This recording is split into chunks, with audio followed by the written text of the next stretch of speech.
Assalamu алейкум, урматтуу көрөрмандар. Сиздер менен кайрадан Көк Бөрү каналы. Бул чыгарылышта Нарын облусунун муундар аралык турнирин ким утту? Нарында ипподром качан курулат? Ысык-Көл облусунун Көк Бөрү федерациясынын жетекчиси ким болду? Бишкектеги ат майданынын курулушу качан уланат? Алдыда ушул жана башка суроолорго жооп беребиз. Бишкек шаарындагы ат майдандын курулуш иштери качан уланат? Белгилүү болду. Жаңы Ак Кула ат майданынын курулушу жаз айларында улантылат. Бул тууралуу Бишкек шаарынын мэринин орун басары Жамалбек Кырсалиев билдирди. Анын айтымында куруу иштери буга чейин эле башталган. Эми жаздын келиши менен кайрадан улантылышы керек. Белгилей кетсек, буга чейин Садыр Жапаров 2024 жылдын 21 мартында Бишкектин батышында Көк Бөрү беттешине катышып, Ак Кула ат майданына курууга капсула салган.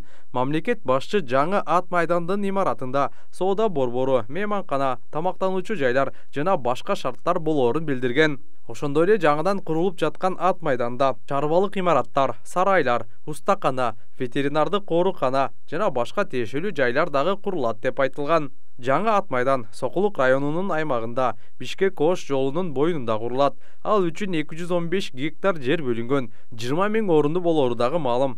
Асхат Азарбеков Ысык-Көл облусунун Көк Бөрү федерациясынын жетекчиси болуп дайындалды. Бул чечим 7 январь күнү Ысык-Көл облусундагы Көк Бөрү жетекчилеринин чогулушунда кабыл алынды.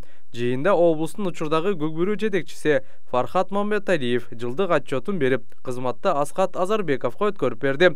Чүй облусундагы Белек ат майданында Нарын облусунун муундар аралык турнири болуп өттү. Анын жыйынтыгында жаш муундар арасында Дастан Русланов баштаган 2003 жылкылар биринчи орунду ээледи. Экинчи орунду 1997, үчүнчү орунду 1993 жылкылар жеңип алышты. Улуу муундардын арасындагы мелдеште 1990 жылкы жигиттердин командасы чемпион болду. 1985 агалардан бир 2006 жылкы инилерибизге чейин муундар катышкан деп ойлогонбуз. Тилекке каршы 1991, 96, 2006 жылкы муундар катыша албай калды. Эми кырдаал бизде өзүңүздөр билгендей Нарын областында ипподром жоктугунан кичине жол алыстык болду. Каражат эми Көк Бөрүнү өзүңүздөр билесиздер, каражат көп талап кылат. Ошол себептер менен 2-3 муун катыша албай калды. Азыр жалпысынан 19 команда катышып атат. 18 муун, анан биз уюштуруучу тобу муун 2 команда чыкканбыз. Негизинен Нарын облусунда ат майдан болгондо ушундай мелдештин баары Нарын облусуна белгиленмекте.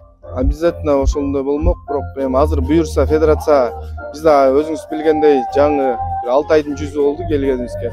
Ошол ипподромдун чечкенге салганга бир жер ылайыктап караштырып атабыз.